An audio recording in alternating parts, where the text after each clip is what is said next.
Hi hello नमस्कार, मी शिवानी तुमचं सगळ्यांचं स्वागत करते माझ्या नवीन व्लॉगमध्ये. सो आज आम्ही सगळे मिळून चाललो आहोत मस्त वन डे ट्रिप करायला. जर तुम्ही पुण्यात राहत असाल किंवा पुण्यात जवळ राहत असाल आणि तुम्हाला असे भरपूर दिवस सुट्टी नसेल, फक्त शनिवार रविवार तुम्हाला जर अगदी सुट्टी असेल आणि तुम्हाला वन डे ट्रिप करायची असेल तर त्याच्यासाठी बेस्ट लोकेशन पुण्याजवळ आहे जिथे आज आम्ही चाललो आहोत. तर ते आहे रामदरा टेम्पल.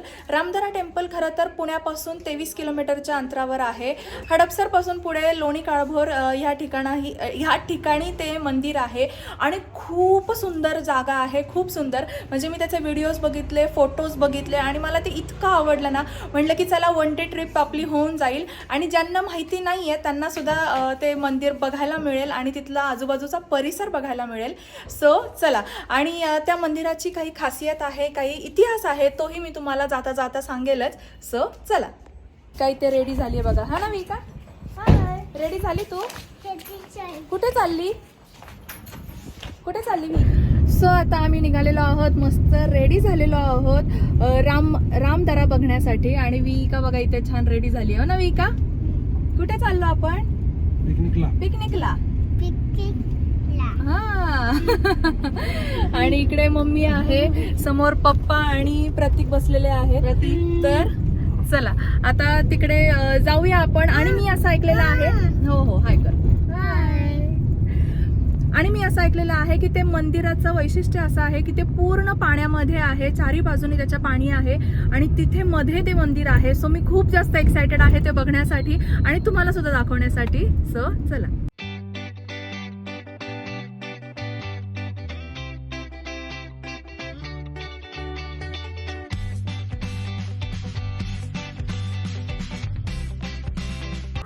सो रामदरा मंदिराला जायच्या आधीच आम्हाला मध्ये लागला इथे बाळूमामांची जत्रा.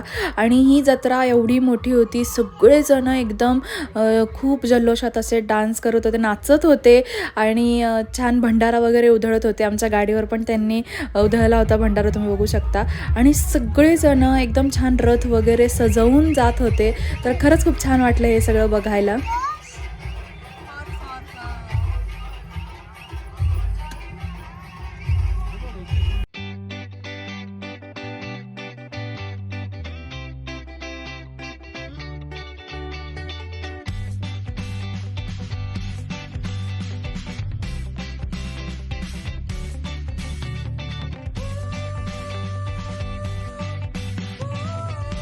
सो रामदरा मंदिराच्या अगदी जवळ येऊन आम्ही पोहोचलो होतो. आणि मंदिराजवळ पोहोचण्यासाठीचा जो रोड आहे तो अतिशय खराब आहे, तुम्ही बघू शकता. आणि जर तुम्ही पावसाळ्यात जाणार असाल तर पावसाळ्यात तर तो रोड अजून खराब होण्याची शक्यता आहे. सो तिकडे पोहोचलो आणि तिकडे पोहोचल्यानंतर भरपूर अशी मोठी सोय आहे पार्किंगसाठीची. तुम्ही बघू शकता, भरपूर गाड्या इथे बसू शकतात. आणि त्या दिवशी रविवार होता, सो खूप सारी गर्दी होती. आणि गाडी पार्किंगला लावल्यानंतर तिथून अजून थोडंसं चालायचं आहे मंदिरापर्यंत पोहोचण्यासाठी. सो जाता जाताच ना इथे भरपूर सारे भाजीवाले सुद्धा बसले होते. अगदी शेतातली गावरान मस्त हिरवीगार अशी भाजीपाला होता आणि जाता जाता आम्ही तो घेतला सुद्धा.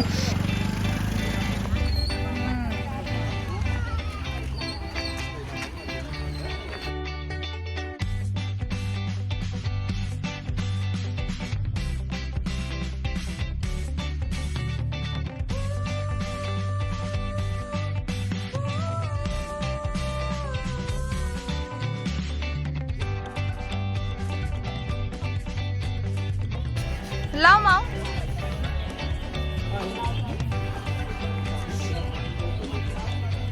इकडे बघ, इकडे बघ.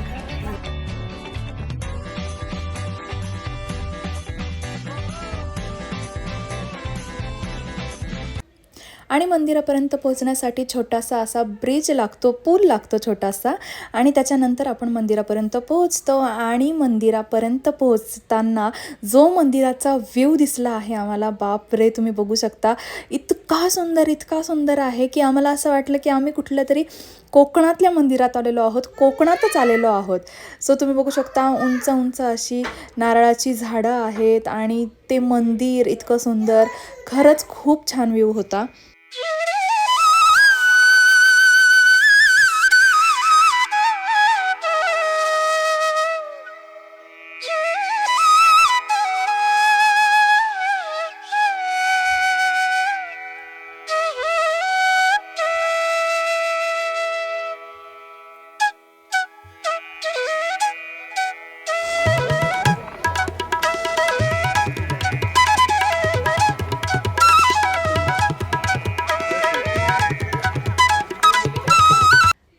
मंदिराचा थोडक्यात इतिहास सांगायचा झाला तर असा की त्रेतायुगामध्ये जेव्हा श्रीराम, लक्ष्मण आणि सीता हे वनवासाला निघाले होते आणि त्यांच्या वनवासातला थोडासा काळ हा त्यांनी इथे व्यतीत केला होता, इथे घालवला होता.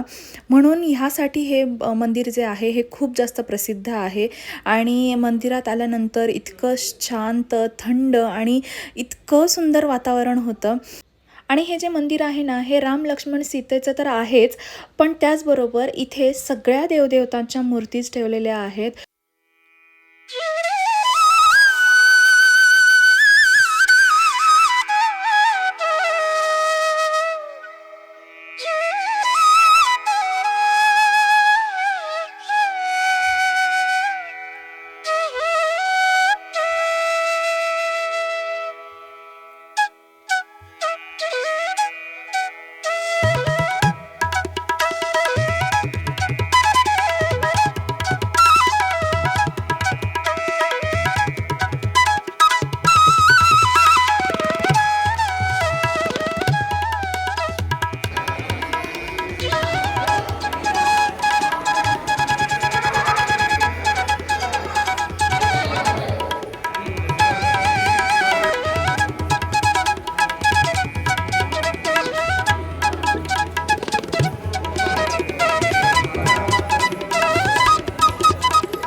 आता आम्ही रामदरा मंदिरामध्ये पोहोचलो आणि तुम्हाला सगळ्यांना दाखवलं की मंदिर कसं आहे. आणि आज प्रचंड गर्दी आहे कारण आज रविवार आहे आणि विकेंडला इथे खूप जास्त गर्दी असते. सो लाईनमध्ये थांबून आम्ही छान दर्शन वगैरे घेतलं. आणि विशेष म्हणजे हे जे मंदिर आहे ना, या मंदिराचा इतिहासच इतका छान आहे ना, तुम्हाला सांगते मी आता. तर या मंदिराचा इतिहास असा आहे की जेव्हा श्रीराम, लक्ष्मण, सीता हे जेव्हा वनवासाला निघालेले होते त्यावेळी त्यांच्या वनवासातला काही काळ त्यांनी रामदरा मंदिराच्या इथे म्हणजे इकडे रामदरामध्ये खूप काळ व्यतीत केला होता, इथे राहिले होते खरं तर. आणि त्यामुळेच हे मंदिर खूप जास्त फेमस आहे, प्रसिद्ध आहे ह्या कारणासाठी. आणि इतकं सुंदर आहे म्हणजे सगळ्या बाजूनी मंदिराच्या पाणी आहे आणि प्लस त्याच्यामध्ये मंदिर आहे. तुम्हाला बाहेरचा व्ह्यूसुद्धा दाखवते मी. सो दर्शन घेऊन आता आम्ही इथे थोडा वेळ बसलेलो आहोत आणि विहिका तर मस्त एन्जॉय करते बघा, इथे खेळतीये. हो ना विहिका?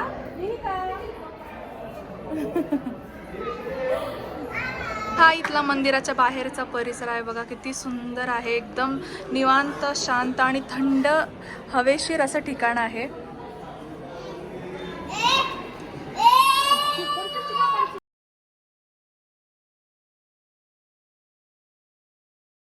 मंदिराच्या बाहेर आता आम्ही आलेलो आहोत आणि मंदिराच्या बाहेरून एकदम जो तळा आहे ना त्याला पूर्ण राऊंड असा मारायचा आहे. तुम्हाला दाखवते मी. आणि मंदिराचा एरिया मला प्रचंड आवडलेला आहे, खूप छान आहे.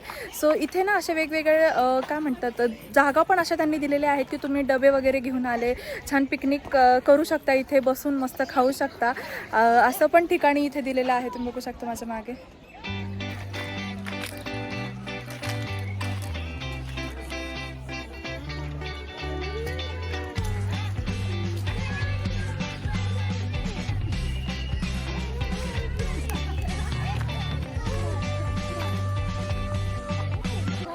तर मंदिरामध्ये वेगवेगळ्या ठिकाणी असे फोटोज काढण्यासाठी असे छान छान स्पॉट्स दिलेले आहेत, छान छान स्टॅच्यूज आहेत. जसं मी स्टार्टिंगला तुम्हाला दाखवलं की एंट्रीलाच मोठ्या असा हत्तीचा स्टॅच्यू होता आणि इकडे छान असे हरिण आहेत, त्यांचे स्टॅच्यू आहेत. तिथे सगळ्यांनी इतके छान छान फोटोज काढले. आणि त्यानंतर विहिकाचे बाबा इकडे तिला बदक दाखवायला घेऊन जात आहेत बघा, किती छान. आणि विहिका तर इतकी खुश झाली ते बदक बघून.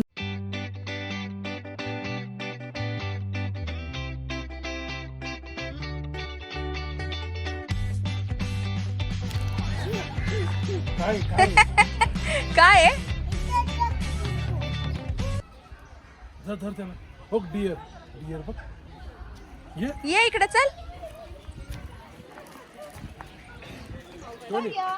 पलीकडनं जा तिकडनं तुला पक्का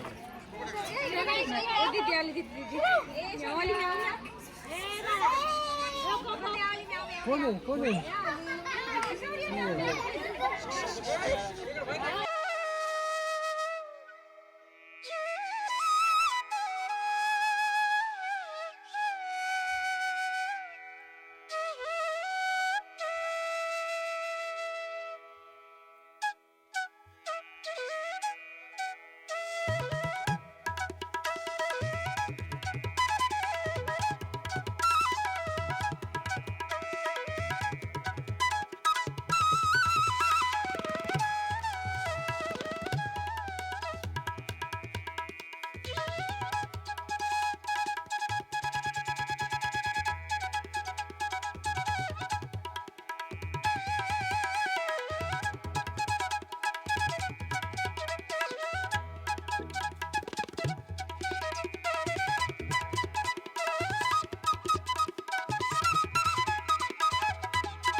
सो आम्ही मंदिरात दर्शन घेतलं. इकडे सगळा आजूबाजूचा परिसर फिरलो, फोटोज काढले, छान छान व्हिडिओज काढले आणि आता आम्ही इथे मस्त वडापाव खायला बसलेलो आहोत. सगळेजण बसलेले आहेत इथे, तसंच आम्ही सुद्धा बसलेलो आहोत आणि विहिका मम्मी विहिकाला खायला घालते इथे खाऊ.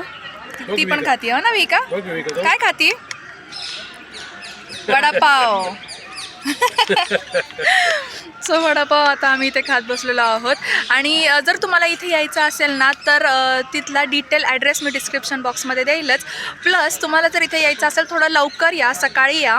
आणि दिवसभर हे मंदिर उघडं असतं. संध्याकाळी 5 वाजता इथे प्रवेश बंद असतो, कोणालाही मंदिरामध्ये प्रवेश देत नाही. सो आता बरोबर 4:45 वगैरे झालेले आहेत, तर सगळ्यांना इथे अनाऊन्समेंट होती की बाहेर या वगैरे. सो तुम्हाला यायचं असेल तर 5च्या आधीच या. तर येस, असा होता आजचा व्हिडिओ. आणि आजचा व्हिडिओ जर तुम्हाला आवडला असेल तर व्हिडिओला लाईक करा, शेअर करा आणि अजूनपर्यंत जर तुम्ही चॅनलला सबस्क्राईब केलं नसेल तर चॅनलला नक्की सबस्क्राईब करा. थँक्यू.